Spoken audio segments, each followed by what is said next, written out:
Знакаміты фальклорыст Ісак Сербаў па заданні рускага геаграфічнага таварыства больш за стагоддзя таму праехаў з фотавандроўкай па розных мястэчках сучаснай Беларусі, асабліва прывабіла яго Палессе.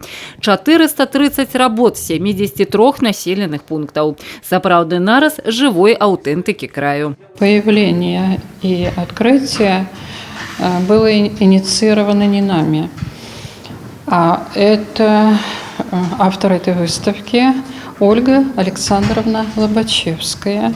Она искусствовед, этнолог, доктор наук, профессор Белорусской государственной академии искусства. Вот. Поэтому так получилось, что создав эту выставку, которая уже колесила по Беларуси, она обратилась к нам, и мы, конечно же, приняли это предложение. Треба сказать, что особа Ісаака Сербова – это адметная особа з даследчиков, які зробили шмат у даследаванні беларусазнаўства у другой палове 19-го і пачатку 20-го стагоддзя. І на яго фотаздымках, якія цяпер з'яўляюцца такімі рарытэтамі, вельмі каштоўнымі, адлюстравана Палессе.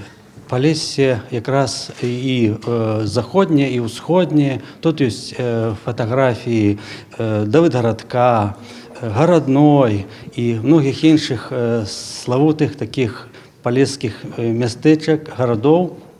І вось этнаграфія, культура, традыцыйная культура у цэлым адлюстравана на вось гэтых фотаздымках. На выставе ў Брэсце 70 копій з вядомай калекцыі. Тут ёсць усё, каб партрэт беларуса стаў зразумелым і блізкім. Адзенне святочнае, штодзённае, рамёствы, побыт, звычайнае жыццё тутэйшых.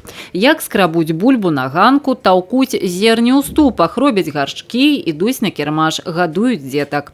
Асаблівае месца ў экспазіцыі займае партрэт. Мужчыны, жанчыны, малыя і старыя. Пад кожным фотаздымкам подпіс, імя, прозвішча, узрост і месца пражывання. Для сучасных беларусаў магчымасць знайсці сваіх продкаў-палешукоў. С точки зрения фотографии, я здесь для себя увидела некоторые вещи достаточно новые. То есть фотограф крутил модели в разные стороны. Вот. То есть это не просто съемка портретная, встали как встали и все. То есть он во-первых, пытался показать образ со всех сторон. Вот. Потом очень хороши жанровые сценки, то есть постановка это вот просто вот шикарная. Но опять-таки она естественна для людей. Сёння, на жаль, я часто бачу падробку пад этнаграфію і хочацца глянуць на тую аўтэнтыку, якая была на нашым заходнім Палессі. Вось тут найбольш прадстаўлена якраз Палессе беларускае на выставе Ісака Сербова. І нам трэба ўглядацца ў гэта, хаця бы адчуць, як жылі нашы продкі. Ці змяніліся беларусы за апошняе стагоддзе? Разабрацца ў гэтым можна ў камернай цішы музея з дапамогай работ Сербава. Адкрыта выстава да 10 студзеня. Вераніка Якавец, Юрый Плінда, тэлерадыёкампанія «Брэст».